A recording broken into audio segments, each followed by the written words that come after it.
कभी आपने किसी बड़े से इलेक्ट्रिकल उपकरण पर कुछ अक्षर और नंबर लिखे देखे हैं और सोचा है कि आखिर इसका मतलब क्या है?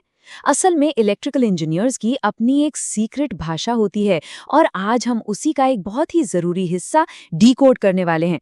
Transformer vector groups. तो ट्रांसफॉर्मर पर लिखा ये डाइन 11 जैसा कोड सिर्फ कुछ अक्षर और नंबर नहीं है। ये असल में एक नक्शा है, एक चाबी है, जो हमें बिल्कुल साफ साफ बताती है कि उस ट्रांसफॉर्मर के अंदर एनर्जी किस तरह से बह रही है और अपना रूप बदल रही है। और हाँ, इस कोड को समझना सिर्फ अकादमिक दिलचस्पी की बात नहीं है, ये बहुत बहुत ज़रूरी है, क्योंकि अगर आपने गलत वेक्टर ग्रुप वाले दो ट्रांसफॉर्मर को एक साथ जोड़ने की कोशिश की, तो आप सिर्फ एक गलती नहीं कर रहे, आप एक बहुत बड़े और ख़तरनाक शॉर्ट सर्किट को दावत दे रहे हैं।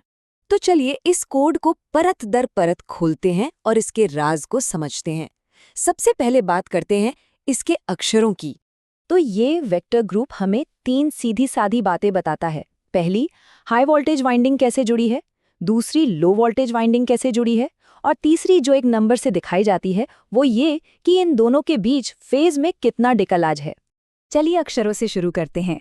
ये अक्षर हमें बताते हैं कि ट्रांसफॉर्मर के अंदर की कॉइल्स को किस डिज़ाइन में जोड़ा गया है। और ये सिर्फ कोई डिज़ाइन नहीं है, इसका असर स्टेबिलिटी से लेकर एफिशिएंसी तक हर चीज़ पर पड़ता है। सबसे आम कनेक्शन है स्टार, जिसे हम Y से दिखाते हैं, और डेल्टा, जिसे D से। स्टार कनेक्शन में एक न्यूट्रल पॉइंट होता है, जो तब बहुत काम आता है जब बिजली का लोड एक जैसा ना हो। वहीं दूसरी तरफ डेल्टा कनेक्शन एक बंद लूप की तरह होता है, जो पावर में होने वाली कुछ गड़बड़ियों, जिन्हें हम हार्मोनिक्स कहते हैं, उन्हें सिस्टम में फैलने से रोकता है। फिर एक और खास कनेक्शन आता है जिसे जिगजैग या जी कहते हैं। ये ज़्यादातर ग्राउंडिंग ट्रांसफॉर्मर्स में इस्तेमाल होता है, जो एक तरह से सिस्टम के लिए एक सेफ्टी वॉल्व का काम करता है। फॉल्ट होने पर करंट को एक सुरक्षित रास्ता देता है।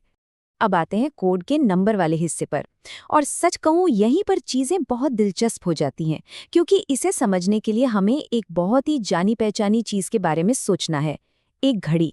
बस कल्पना कीजिए एक घड़ी की। इसमें जो हाई वोल्टेज वाइंडिंग है, उसकी सुई हमेशा 12 बजे पर फिक्स रहती है, जिसे हम 0 डिग्री मानते हैं।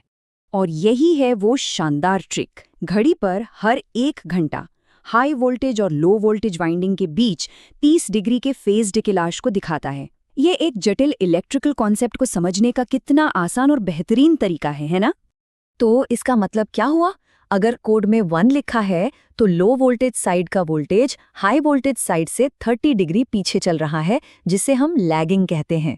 और अगर 11 लिखा है तो इसका मतलब है कि वो 330 डिग्री पीछे है, जो असल में ये कहने जैसा है कि वो 30 डिग्री आगे है, यानी लीड कर रहा है। और यही वजह है कि डाइन 11 सबसे ज्यादा इस्तेमाल होने वाले कॉन्फ़िगरेशंस में से एक है। तो अब जब हमने अक्षर और नंबर दोनों को समझ लिया है, तो सवाल उठता है, ये सब इतना ज़रूरी क्यों है? चलिए देखते हैं कि ये हमारे पावर ग्रिड को सुरक्षित चलाने के लिए कितने ज़रूरी नियम बनाते हैं। और यहीं हम आते हैं सबसे बड़े, सबसे ज़रूरी नियम पर, एक ऐसा नियम जिसे तोड़े नहीं जा सकता।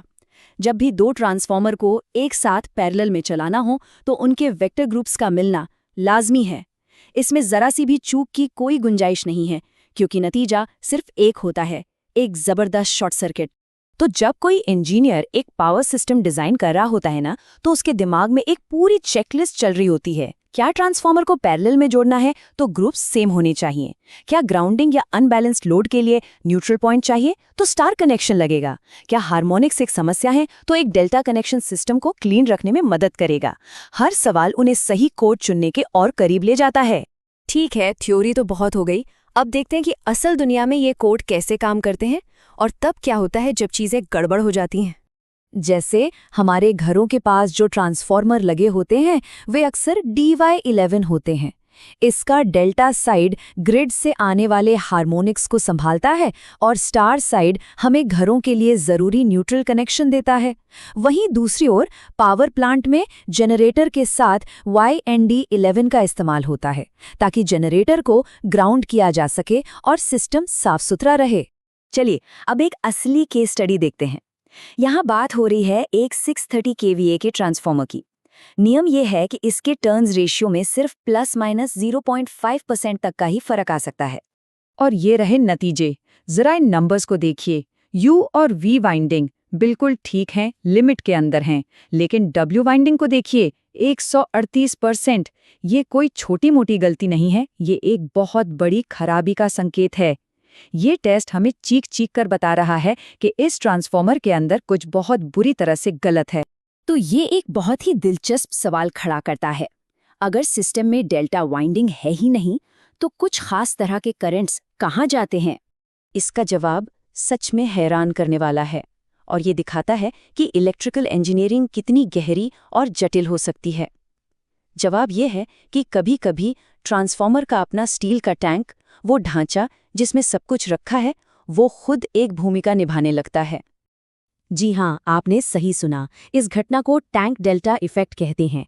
कुछ खास तरह के स्टार स्टार ट्रांसफॉर्मर्स में जहां उन करंट्स के लिए कोई डेल्टा रास्ता नहीं होता, वो करंट्स टैंक के मेटल में बहने का रास्ता खोज लेते हैं और टैंक एक नकली डेल्टा वाइंडिंग की तरह काम करने लगता है।